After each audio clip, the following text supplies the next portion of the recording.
आम इंतखाबात का वक्त जैसे जैसे करीब आ रहा है, वैसे ही तहरीक इंसाफ के खिलाफ ना खत्म होने वाली आजमाइशों में भी इजाफा हो रहा है। चेयरमैन तहरीक इंसाफ की टीम के स्टार प्लेयर्स एक एक करके दूसरी टीमों को प्यारे होते जा रहे हैं। जो बच चुके हैं वो भी इसलिए अभी तक महफूज है क्योंकि वो रूपोश है।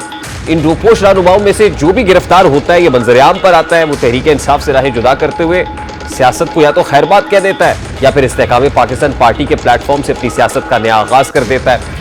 हफ्ते की शब मजीद दो अहम और 2018 के इलेक्शन के विनर खिलाड़ी तहरीक इंसाफ को छोड़कर इस्तेहकाम पाकिस्तान को प्यारे हो गए। इनमें से एक का नाम अली नवाज आवान है। इनके बारे में तहरीक इंसाफ का दावा है कि वो 2 नवंबर को मानसेरा से गिरफ्तार हुए थे। इसके अलावा जुमेरात की शब को इस्लामाबाद से गिरफ्तार होने वाले रहनुमा आसिफ नकई ने भी तहरीक इंसाफ को खैरबाद कहकर इस्तेहकाम पाकिस्तान में शमूलियत इख्तियार कर ली है। बड़ा सादा सा सवाल है सर, ये जो पीटीआई छोड़ता है वो इस्तेहकाम पाकिस्तान पार्टी को प्यारा हो जाता है। ये इस्तेहकाम पाकिस्तान पार्टी को किन लोगों की अता है? नहीं, बिस्मिल्लाहिर्रहमानिर्रहीम। देखें, ये जो कहना कि जो भी पार्टी छोड़ता है पीटीआई वो आईपीपी में आ जाता है, तो इसकी वजह बड़े साफ है। उस मेन देखें, ये जितने भी लोग हम जो आईपीपी में हैं वो एक्स जो है पीटीआई है, और अगर कोई भी आदमी ज्वाइन करना चाहता है तो उन्हीं लोगों को ज्वाइन करेगा जो अपने जानने वाले होते हैं, जो अपने दोस्त यार हैं, तो उधर ही जाएगा ना। तो नई पार्टी में क्यों जाएगा? ये जो पार्टी में लोग आएंगे ये वो लोग हैं जो कि वो देख रहे हैं कि देखें हम सब जो है पीटीआई से हैं, और हमारा इख्तलाफ क्या था? देखिए, हमारा इख्तलाफ सिर्फ जो पीटीआई से था कि विद दी आर्मी और अगेंस्ट दी आर्मी। हम जितने सब लोग हैं विद दी आर्मी हैं, और जो लोग बाकी बैठे हैं अगर जो अगेंस्ट आर्मी है तो वो तो हमारे साथ नहीं आएंगे। आप ये कह रहे हैं कि इस्तेहकाम पाकिस्तान पार्टी की अपनी मकनातीसियत है जो लोगों को खींच रही है, लाइक अट्रैक्ट्स लाइक, एक जैसे लोग एक जगह पे इकट्ठे हो रहे हैं, ये कह रहे हैं? जी बिल्कुल, लाइक माइंडेड लोग हैं, और उसकी वजह आप ये देखें, ये सब जो है पीटीआई से, 95% से ज्यादा पीटीआई से आए हुए हैं।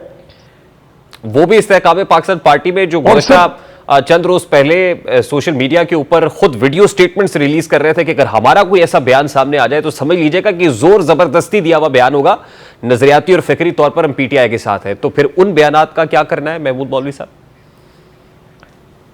देखिए, वो बयानात जो दे रहे मेरे उसके मैं कुछ कह नहीं सकता हूं, मगर मैं आपको बताऊं, जो लोग अभी हमसे टिकट मांग के इलेक्शन लड़ेंगे तो आप उस पर क्या कहेंगे? देखिए, वो तो सीट के ऊपर इलेक्शन लड़ेंगे और हमारे सिंबल के ऊपर इलेक्शन लड़ना चाह रहे हैं।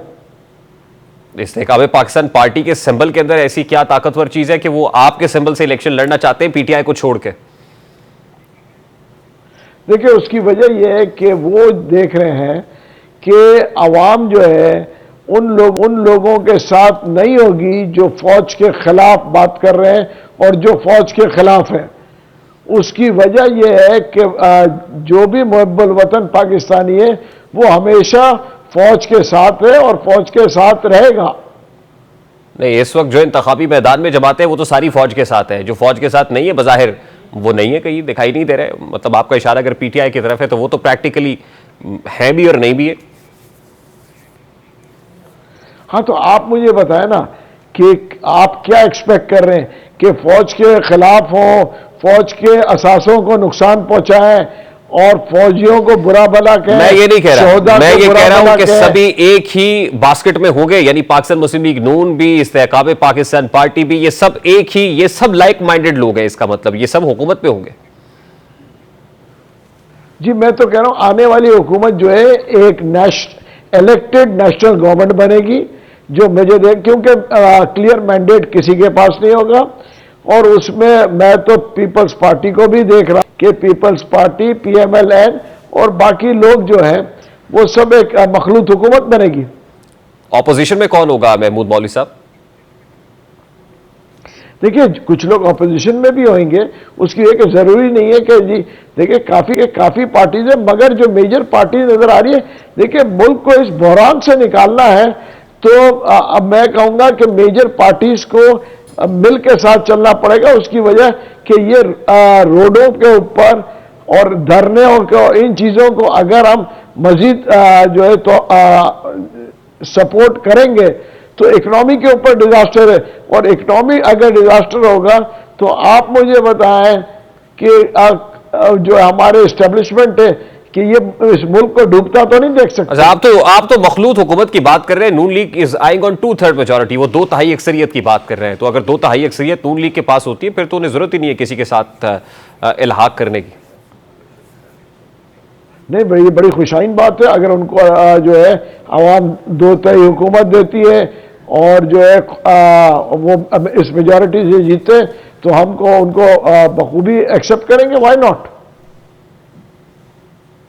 ये खुशाइन बात नून लीग के लिए होगी, आपके लिए तो नहीं।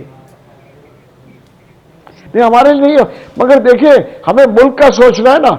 हम अगर अपनी जातियात पे आएंगे और हम कहें कि नहीं जी, अगर फर्ज करें वो उनको 2/3 मिल जाती है और वो मेजॉरिटी में आते हैं और फिर हम आके सड़कों पे कहें कि जी हमें इलेक्शन कबूल नहीं है और ये जो है धांधली हुई है और ये हुई है, इसमें देखिए मुल्क को डैमेज करने का तो हमारा कोई इरादा नहीं है। तो फिर आप ऑपोजिशन में बैठेंगे, क्योंकि नून लीग तो बिल्कुल पंजाब से भी opposition में 120 बैठेंगे। नशस्तों की बात कर रही है। देखिए बातें करना, पॉलिटिकल स्लोगन देना ये बड़ी नॉर्मल है, ठीक है ना। वो भी दे रहे हैं, आसिफ जरदारी साहब भी जो है वो भी कह रहे हैं कि जी वो क्लीन स्वीप ले जाएंगे और बिलावल साहब प्राइम मिनिस्टर होंगे। ये तो वक्त ही बताएगा ना, हम इस वक्त बैठ के इसके ऊपर क्या तज्जिया कर सकते हैं। अच्छा, लास्टली सिर्फ आपका कोई कमेंट चाहिए। इस वक्त पीटीआई में जो बड़े बड़े हैवी वेट्स हैं, पीटीआई का चेहरा हुआ करते थे, नहीं है। अब शेर अफजल मरवत और दीगर कुछ वकला दिखाई दे रहे हैं। जब आप ये देखते हैं तो आप कैसा महसूस करते हैं? मेरे ख्याल से बड़ा अफसोस है कि देखें ना, इतनी अच्छी पार्टी और जो इतनी हुकूमत सिर्फ एक डिक्टेटरशिप के वजह से आज इस पार्टी का भी ये असर हुआ और एक मुल्क के इकोनॉमी का भी असर हुआ। अगर वो अपोजिशन में बैठ जाते और ये इसको प्रोलॉन्ग करते और फौज को बुरा भला नहीं कहते और फौज के अगेंस्ट इतना नहीं जाते तो आज ना इकोनॉमी की हालत होती और ना ये पार्टी की हालत होती।